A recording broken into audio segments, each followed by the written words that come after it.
Bonjour à tous, j'espère que vous allez bien. Moi, je vais super bien. Je souhaite la bienvenue aux nouveaux. Si vous n'êtes pas encore abonné, abonnez-vous, activez la cloche de notification, partagez mon contenu, mais surtout, dites-moi ce que vous en pensez en commentaire et n'oubliez pas de mettre un petit pouce bleu. Ça permet à l'algorithme de YouTube de partager mon contenu à d'autres personnes qui s'intéressent aux mêmes thématiques que vous.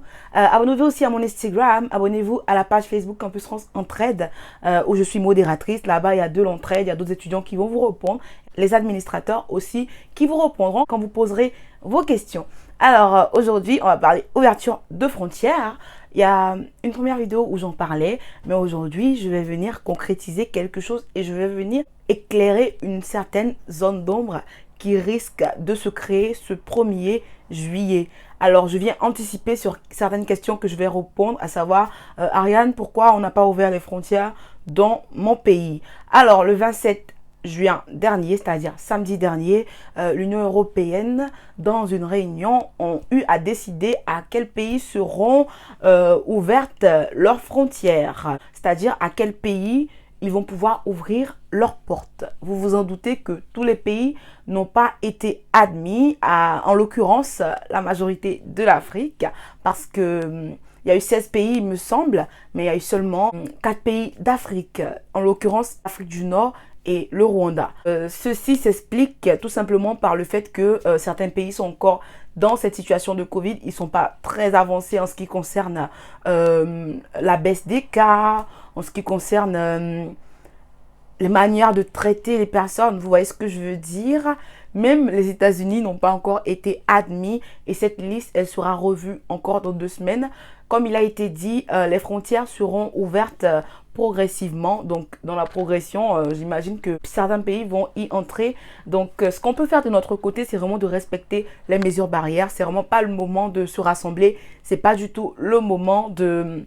je sais pas moi, d'organiser des fêtes, de vous rendre à des endroits super peuplés, parce que j'ai envie de dire que on se dit tout seul on peut rien faire, mais si moi je me dis que là je prends des mesures drastiques et que je commence à lutter contre la Covid et que 10 personnes de leur côté se disent pareil, imaginez une population nombreuse où tout le monde commence à se dire ce genre de choses, on pourra avancer. Donc ce que vous pouvez faire de votre côté, dans votre pays, c'est vraiment de respecter les règles barrières ou les mesures barrières ainsi que votre famille.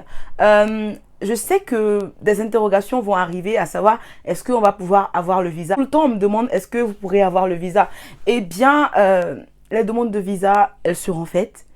En ce qui concerne, est-ce que vous l'aurez? Ça dépend de comment vous allez apporter vos dossiers face au consulat, tout simplement. Néanmoins, ce que je veux vous demander, c'est de ne pas vous tracasser avec cette histoire de frontières qui sont fermées et tout.